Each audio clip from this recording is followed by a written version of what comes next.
Hello there and welcome to this seasonal self-care video for the month of September.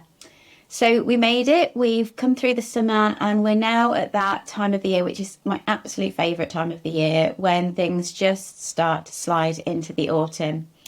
If you're brand new here, my name is Nicola. I'm a yoga teacher, yoga therapist. I'm also highly sensitive and neurodivergent myself.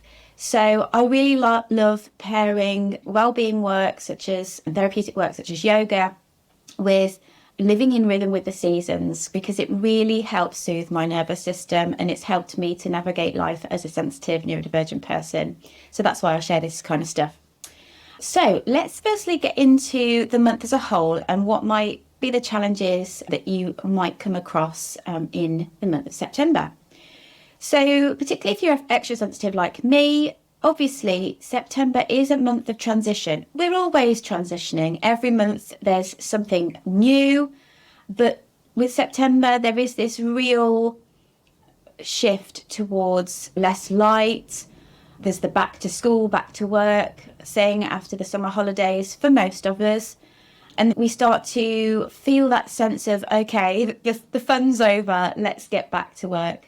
So that can bring with it emotions, it can bring with it just fatigue from the change. So, my nervous system is wired in such a way that change actually can feel really unsettling. So just acknowledging that, the change and what that can do on a sensory level and also just on a nervous system level is important. There also might be a little bit of a hangover from the summer. I mean, even with the best of intentions, I definitely had periods over the summer where I overpeopled and I got carried away and forgot that my body actually has its limits in terms of like being out there in the world. So there might be this sense of fatigue, or just maybe your kind of base level in your nervous system is a little bit higher just through being out there in the world, like I say. Socializing. I had a wonderful trip with one of my bestest friends we did an art workshop and it was in a city and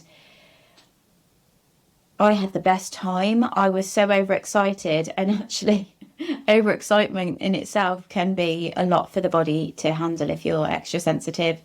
But also we were in the city, so there was a lot of people and there was a come down from that. So you might be having a similar thing. The other main thing about this time of the year is, especially for those of us prone to overthinking, which I know a lot of neurodivergent women or those that identify as women get into, because we tend to internalise the busyness, it can be overthinking, lots of overthinking in our minds. This whole back to school, back to work, if you've got school age kids, there's, you've got to remember dinner money, they need this, the letters from school will come thick and fast. There's a trip to so-and-so, you've got to pay this. And I'm sorry if just these words are stressing you out. And even if you're back to work, there'll be new projects getting going. And there's that kind of getting back to things vibe, which along with it comes with to-do lists. And so the monkey mind has more fodder, if you like, to play with. So that can be one of the challenges. However, let's just put those in a box because there's also great things about this month that I wanted to highlight. So, great things about this month, I believe, particularly for those of us that are extra sensitive. So, although there is changes in the light, so there's less light, I feel, for me personally anyway, I don't know about you, please let me know in the comments, the light that we get in September is just so beautiful. It is less harsh, that you get that kind of lovely golden light towards sunset and sunrise that just feels less intense, less harsh. And I find it's really gentle on my system. It could just be me, but I really love that. The other thing about September is the temperature might start to dip, especially in the mornings and in the evenings. It has here, which, do we need an excuse for a blanket? Probably not, but the blankets can come out, the candles can come out. We can start to do the, I don't know how you say it, the hugger stuff. If you're not sure what that means, Google it. It's Hygge, I think. And if you do know how to say it properly, let me know in the comments. And just embracing those cozy nights in, starting to maybe get out some crafts if you're like a crocheter, or I'm currently into watercolour at the moment. So just, lots of things that you can do that are less out there in the world. So how are we going to care for ourselves this time of the year?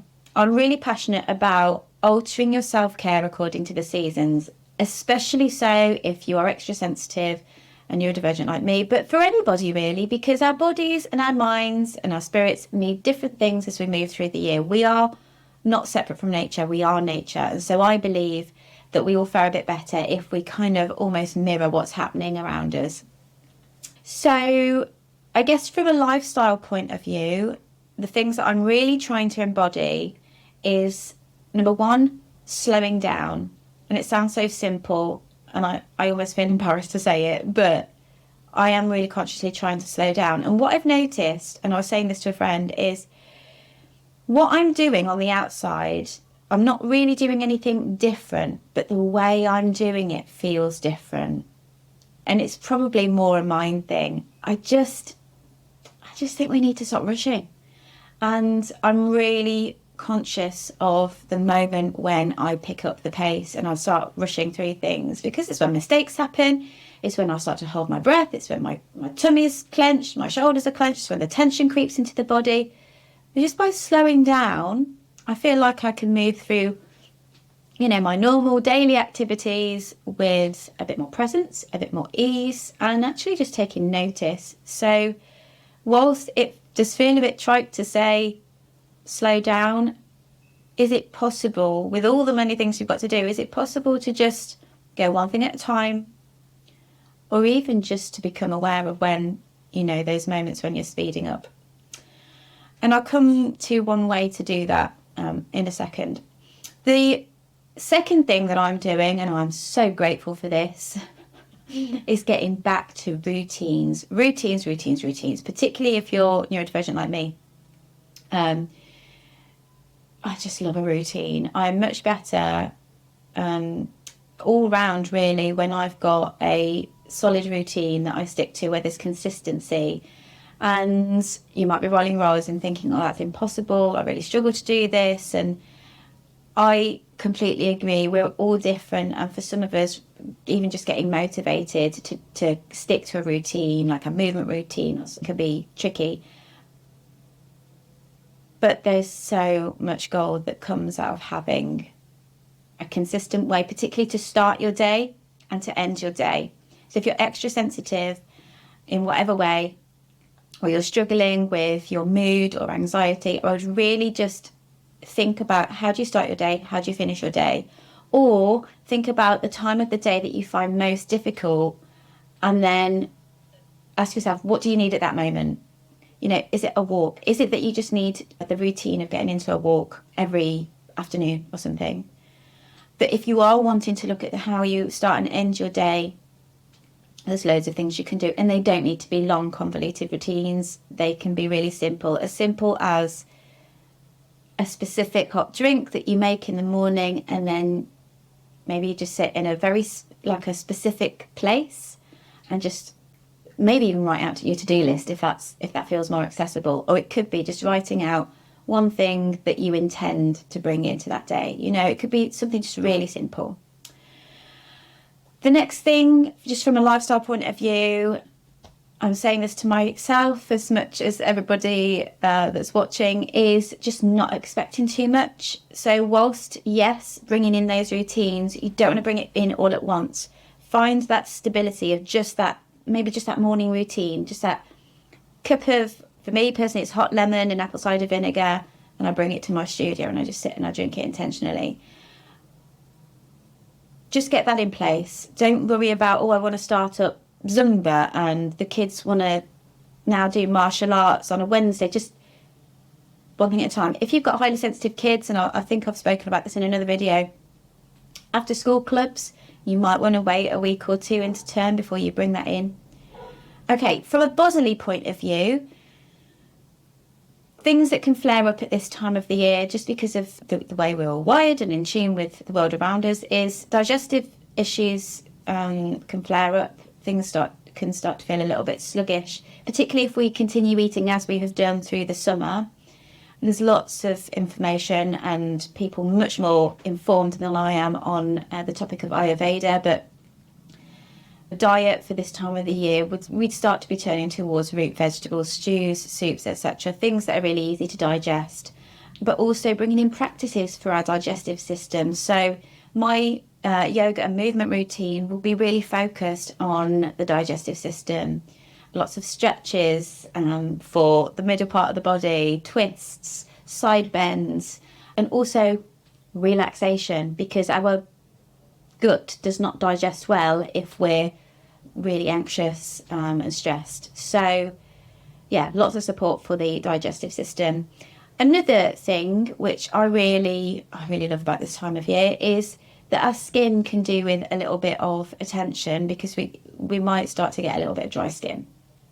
If you're extra sensitive, I don't know if you find this and you're kind of a little bit eczema prone, it tends to be, for me and my family, those kind of transitional seasons, so the autumn and the spring, when dry skin can flare up. And so just maybe getting or investing or even making your own, which is one of the things I love to do, lovely body butter or lotion, and just giving yourself a bit of time to, give yourself some self-massage. I love doing this for my feet before I go to bed. So yeah, that's a nice thing that you can do to look after your skin. So for your mind then, one of the things that I was thinking about and that I'm really trying to consciously do is, if the sun is out, go and sit in it, soak it up, and just be in the sun. Feel it on your skin. Be aware of all the sensations of just soaking in, the outside. Vitamin D as well, on a very practical level. But then the final thing that I wanted to talk about, and it kind of relates to the whole going slowly thing, because what I've noticed in my own practice of mindfulness meditation is that it's slowing me down. It's not stopping my thoughts. That is a complete myth about meditation. But it slows me down because I'm more aware of myself and my thoughts and the patterns that I get into. And it's almost like when you practice mindfulness in any form, but particularly a mindfulness meditation, it's like you start to step away a little bit from the whirlwind of the monkey mind and those kind of egoic thoughts. So that's a lot. Hopefully there's one thing that you can pick out. I guess as a whole, the two main things, just go slowly, go steadily, and just see if you can bring greater awareness to your days in whatever way that is, whether it's just noticing your body, noticing your breath, noticing a beautiful sunset, just bringing in some awareness. Okay, I feel like I've rambled on. I hope there was something useful in those tips. If you have liked this video, I would love for you to like it. It really helps my channel. I would also really appreciate any comments. I love, connecting with people through the things that I love talking about. And also, if you would like more support with your self-care at home, I would love for you to join my membership, where I've got therapeutic yoga practices, meditations, relaxations, and also I do a self-care workbook for the month, where we go into lots more detail of what's happening this month, things that we might crop up, and different themes for each week. So it's like a plan for each week to support you in your self-care at home. All right, thank you. Take care for now. I hope the month of September moves through easily and it's a really beautiful month for you. And I look forward to seeing you on the next one.